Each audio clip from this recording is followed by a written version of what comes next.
Hi, I'm Van Wallach, speaking live on the streets of Katona, New York. I'm here in front of my favorite barber shop, which, due to the virus crisis, is now closed for the duration. This is a place I've come to for years. I like the Russian Jewish guys here. But now, like everybody else, they're closed. So what's a guy to do when he needs to get his beard and hair trimmed? Well, as you can see, I cut my beard off. And this is for the first time since 2002 that I have not had a beard. I decided to cut it off after I trimmed it with my trusty beard trimmer, and it looked okay, but it was a little uneven, you might say. So after kind of looking at myself in the mirror for 2 or 3 days, I decided to go the full Monty, and I just cut it all off. And that's a huge change for me. A lot of people I know, a lot of people that have seen this, have probably never seen me without a beard. So I did it, and I posted it on Instagram, and I found a couple of friends were saying, "Hey, you look younger, Van," which is kind of nice to hear. In fact, I was wondering if my significant other, who's the one handling the videography here, is getting comments from people asking her, like, "Hey, who's that young stud that you're hanging out with on Instagram these days? He looks so much like sharper than that old duffer I've seen you with for a long time." Well, growing a beard and cutting it off is actually simply continuing a behavior that I've had for really since I was first able to grow a beard, which was like a long time ago. Back in high school, I had kind of my own way of facial rejuvenation through beards. I had these kind of long trucker sideburns, and then I had a Fu Manchu mustache, which was a lot of fun back in high school. It made me look kind of groovy. At least that's what I thought groovy looked like in 1974. Then that summer, I went to Boy Scout camp in New Mexico, Philmont camp, for a couple of weeks, and of course I wasn't shaving there.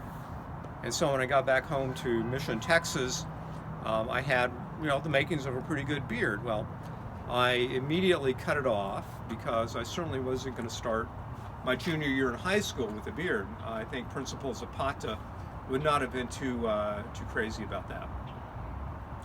But once I graduated from high school, I decided, by golly, I'm going to grow a beard. So the last time I shaved was the day I graduated.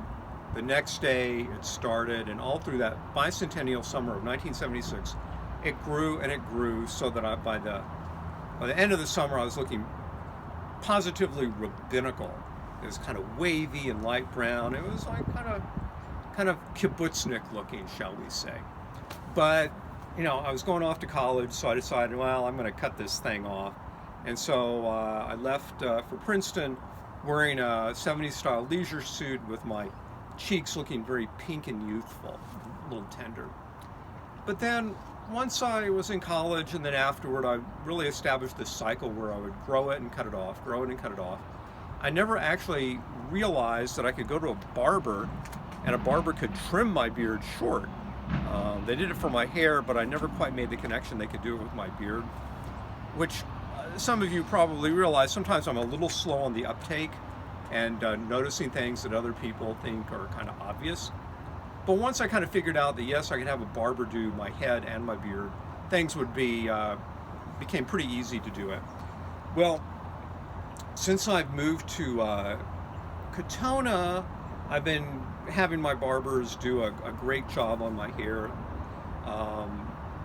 They know how I like it. I do a 2 for the hair, so size of the cutter, 1 for the beard, and I always tell them, like, make it shorter, and so they accommodate me for that. I like listening to them with their Russian banter. I can pick up a few words like davai, slushayu.